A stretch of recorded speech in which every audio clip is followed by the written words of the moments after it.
This is the All-Road from Fara, a small company based in Oslo, Norway. And it's the sort of bike more of us should be riding. And it's a carbon fibre bike with spacer wide tyres, a laid-back geometry, and a really cool integrated storage solution. So in this video, we will review it, go through the details, and we'll test it on the road and gravel to see how it performs, handles, and much more. The All-Road name is a clue to what the bike is designed for. The carbon frame has space for up to 38mm wide tyres. These are 35mm wide tyres, and it's a bike designed primarily for road riding, where the road surfaces are crappy and badly maintained, and a bit of gravel as well. It's definitely not a gravel bike, it's a road first with some gravel. I love how the bike looks. I think it looks fantastic. Apparently 3 layers of paint are used to achieve this super glossy finish. It has a real depth to the finish that looks beautiful. Really like that. And I love a red bike as well. And understated decals too. The frame is packed with lots of details as well. A regular round 27.2mm seat post with an external seat clamp, so no fiddly internal clamp here. We have lots of mounts for mud guards on the fork and rear stays, extra mounts on the fork as well, top tube mounts, and inside the front triangle are small hidden mounts into which go the magnets for their own custom frame bag. Fara sells the bikes direct through their website, which means 2 things: good value for money, and you can customize the bike to your personal requirements. The All-Road starts from £3,500, and the model I have here with a SRAM Force Access 2x group set and these fulcrum carbon wheels and Panaracer tyres cost £5,000. And to put that price in perspective, another bike which I think draws an interesting comparison to this is a Trek Demani, and that bike with the same group set costs £8,000. So compared to that, this bike is a bit of a bargain. There are a couple of dislikes as well. Firstly, we have a press fit bottom bracket. I know the market and the consumer demand is going down the route of threaded bottom brackets. Even Cannondale ditching BB30 and going threaded. So that might be a concern depending on your point of view. I've not had any problems during several weeks of riding. It's not made any noise at all. The other potential issue is around the internal cable routing up front. And there are pros and cons here, of course. The biggest benefit is when you go bike packing with a handlebar bag, there are no cables to get in the way. So that's a definite bonus for a bike like this. And with the solution they've gone for, you can change the handlebar and stem very easily. The downside, in my personal opinion, is the way the cables go into the top of the steering tube there. It's not the nicest looking system in the world, and unless you're doing full integration, I can't see the benefit of this system over having the cables go inside the down tube or the top tube, personally speaking. So it feels like a halfway house solution, gives you some benefits, but possibly outweighed by the negatives of having the cables go in through the headset there. But let me know what you think down below. One downside to Fara being a small company is the limited range of sizes available. There are just 4 sizes to choose from in this All-Road platform.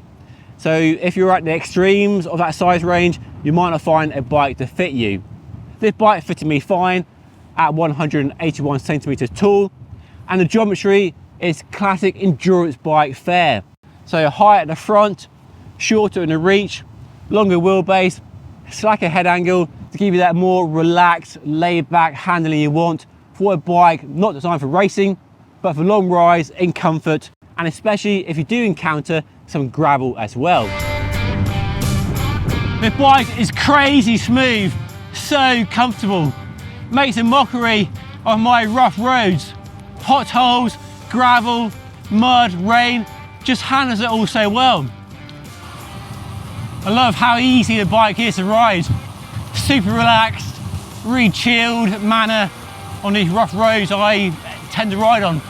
Just the sort of bike that suits riding that many of us do these days. And arguably a better choice than a gravel bike. A bit faster, a bit more nimble, but without being an edgy road race bike. In my experience, the comfort is similar to a Trek Demani, but without the complex and heavy ISO-speed decoupler. And a better looking bike too, I think. Because I tend to stay away from main roads when I'm out riding at the weekends, I prefer the quiet country lanes, the back lanes, where the road surfaces are usually really bad. Not just potholes, but rough, broken tarmac and lots of mud and gravel, especially this time of year. As you can see right now, the road surface is terrible. And this bike is absolutely amazing for that sort of riding. All that comfort and traction from the big tyres and that laid-back geometry makes it an easy and chilled out bike to ride. If you do want to do a bit of gravel, then the All-Road can handle it. The tyres aren't probably the best choice when it's muddy like it is now, but a simple tyre swap will be good.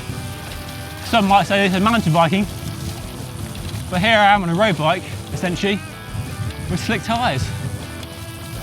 And it's doing okay. And if you do just want to ride this bike on the road, then it's just fine. It has that endurance bike vibe going on. It'll do fast, if you love going fast as well. Definitely no slouch. The equipment on a test bike generally impressed, but there are some changes I recommend. I'm no fan of the 3T stem. The reverse bolts are just a pain to work with. I'd also prefer a simple round handlebar over the Aero Ritchie one. And while we're at it, a bigger range cassette to make riding hills a little easier, especially if you go bike packing. But there are some positives as well. The Panaracer Gravel King tyres are perfect for this bike's ambition, but with wide tyre clearance you have the opportunity to fit anything you want. The Fulcrum Airbeat carbon wheels also impressed. Lightweight, good stiffness, nice and wide for fat tyres and a bit of added aero. And I've become a fan of the Physique Argo saddle. A nice shape, really good comfort for short and long rides. The bike market is definitely a crowded place these days, but I do like what this small company is offering. Visually the bike looks fantastic and it's packing some really nice details that do help it stand out. And the ride quality is right up there with any of the benchmarks in the category. And then because they sell direct, the value for money is really good. So all things considered, the Fara All-Road is a fantastic option in a very crowded market if your priorities when buying a bike are comfort, that laid-back geometry, and a bike that's versatile for bike packing and mud guards as well. And just really the ideal bike for many of us wanting to ride a long distance in comfort these days. Better than a road race bike, and arguably better for many people than a gravel bike.